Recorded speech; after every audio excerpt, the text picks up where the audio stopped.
Assalamualaikum warahmatullahi wabarakatuh. Alhamdulillah, salatu wassalamu ala rasulillah, amma ba'd.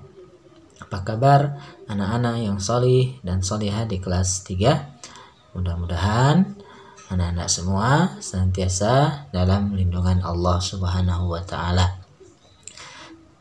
Dan jangan lupa ketika kita di rumah, gunakan waktunya sebaik mungkin untuk senantiasa belajar, memperbanyak membaca Al-Quran, dan lain sebagainya. Gunakan waktu-waktunya untuk hal-hal yang bermanfaat. Anak-anak yang solih dan solihah, kita akan membahas pelajaran kelima di semester yang kedua ini, yaitu tentang sejarah singkat Nabi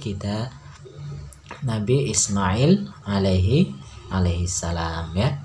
Jadi silakan disimak, diperhatikan. Mudah-mudahan kisah yang terkandung di kisah Nabi Ismail ini bisa memberikan pelajaran untuk kita semua. Anak-anak yang soleh dan solehah, kisah Nabi Ismail alaihi salam adalah bermula dari kisah kedua orang tuanya, yaitu Nabi Ibrahim dan ibundanya yang bernama Hajar. Suatu ketika Nabi Ibrahim meninggalkan kota Mesir dan beliau kembali ke Palestina. Jadi asalnya Nabi Ibrahim itu berada di Palestina. Ketika dalam perjalanan, Nabi Ibrahim ditemani oleh istrinya yang bernama Sarah dan seorang hamba sahaya perempuan milik Sarah, yaitu yang bernama Hajar, yaitu yang menjadi ibundanya Nabi Ismail alaihi salam. Nabi Ibrahim alaihi salam ketika itu beliau usianya sudah lanjut. Akan tetapi beliau belum juga dikaruniai seorang anak.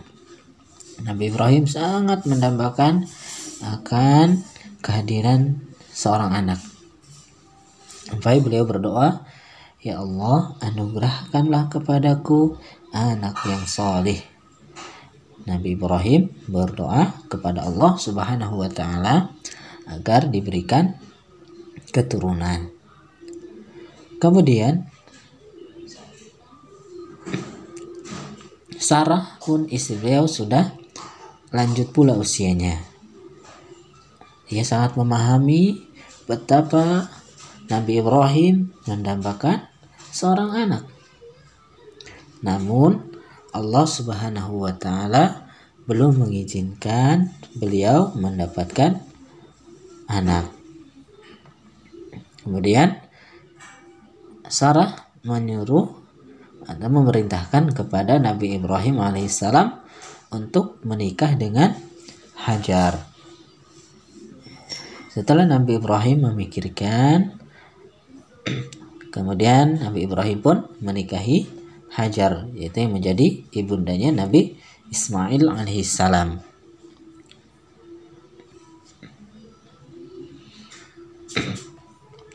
Dan benar, setelah Nabi Ibrahim menikah dengan Hajar, akhirnya Nabi Ibrahim dikaruniai seorang anak laki-laki, yaitu yang diberi nama Nabi Ismail alaihi salam. Akan tetapi ketika Nabi Ibrahim mendapatkan seorang putra, ujian dari Allah pun datang, yaitu Allah mewahyukan kepada Nabi Ibrahim agar membawa bayi itu dan ibunya Hajar pergi ke Mekah. Ketika itu Nabi Ismail masih bayi dan masih menyusu kepada ibunya. Dengan bimbingan dari Allah Subhanahu wa ta'ala, akhirnya Nabi Ibrahim bersama istrinya Hajar dan putranya Ismail tiba di suatu tempat yang sangat sunyi. Tidak ada tanda-tanda kehidupan di sana. Kering, tandus, tidak ada pohon, apalagi air. Nabi Ibrahim pun menurunkan Hajar dan Ismail di tempat itu. Lalu pergilah Nabi Ibrahim meninggalkan keduanya dengan bekal seadanya. Tidak membawa bekal yang cukup, kemudian ditinggalkan di tengah padang pasir yang tandus. Ketika Nabi Ibrahim melangkah pergi, Hajar pun mengejarnya. Setelah Nabi Ibrahim pergi, Hajar pun keheranan, lalu bertanya, "Hendak kemana engkau pergi?" Akan tetapi Nabi Ibrahim tidak menjawab sama sekali. Berulang kali Hajar pun bertanya kepada Nabi Ibrahim. Akan tetapi Nabi Ibrahim tetap diam, tidak memberikan jawaban apa-apa. Kemudian Hajar pun bertanya kembali, "Apakah ini adalah perintah dari Allah?" Kemudian Nabi Ibrahim menjawab, "Ya," dengan singkat. Setelah tahu ini adalah perintah Allah, Hajar pun ikhlas menerima apa yang ditakdirkan Allah kepadanya.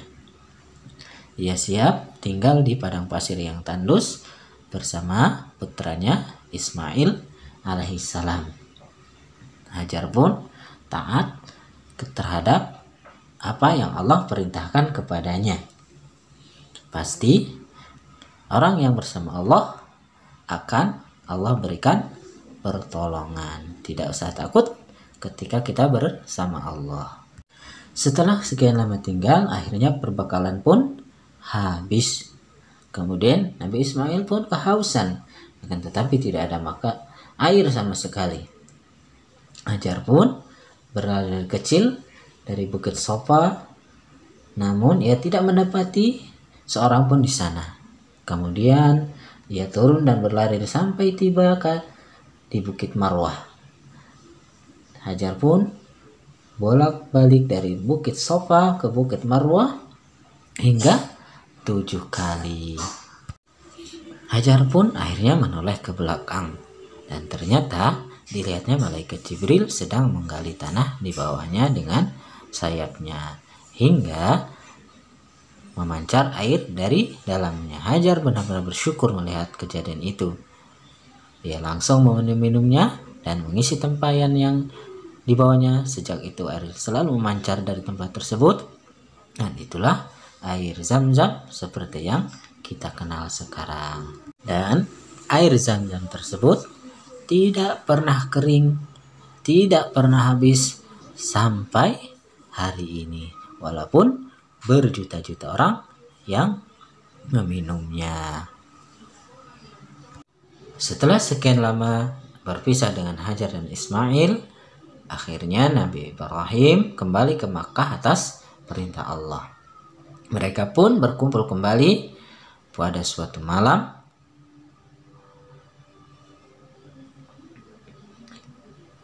Nabi Ibrahim bermimpi Allah memerintahkannya agar menyembelih anaknya. Ismail itu merupakan perintah yang sangat berat. Bagaimana mungkin seorang ayah yang menyayanginya, yang mencintainya, yang selama ini dinanti-nantikan harus disembelih. Akan tetapi itu merupakan perintah Allah, dan Nabi Ismail pun sangat tunduk terhadap perintah Allah Subhanahu wa taala. Ia pun rela menjalani ujian tersebut. Setelah terjadi diskusi, akhirnya Nabi Ismail pun memerintahkan Nabi Ibrahim untuk melakukan perintah Allah tersebut. Insya Allah, kata Nabi Ismail, aku akan sabar menjalaninya. Nabi Ibrahim pun bersiap-siap untuk melaksanakan perintah Allah tersebut. Semua dilakukan atas dasar keimanan dan mengharap pahala dari Allah Subhanahu wa Ta'ala. Ketika pisau Nabi Ibrahim hampir melukai leher Nabi Ismail, Allah langsung gantikan Nabi Ismail dengan seekor domba. Nabi Ibrahim dan Nabi Ismail bersyukur kepada Allah. Keduanya pun memuji kebesaran dan kekuasaannya. Karena itu kita disyariatkan untuk menyembelih hewan kurban pada saat hari raya Idul Adha. Setelah Nabi Ismail dewasa, Nabi Ibrahim membangun Ka'bah bersamanya atas perintah Allah Subhanahu wa Ta'ala. Ya, demikianlah sedikit kisah tentang Nabi Ismail alaihissalam. Dan kisah ini Allah abadikan di dalam Al-Quran, yaitu surah yang ke-37, surah As-Saffat, ayat yang ke-102. Cukupkan. Subhanaka Allahumma bihamdika asyhadu an la ilaha illa anta astaghfiruka wa atubu ilaik. Assalamualaikum warahmatullahi wabarakatuh.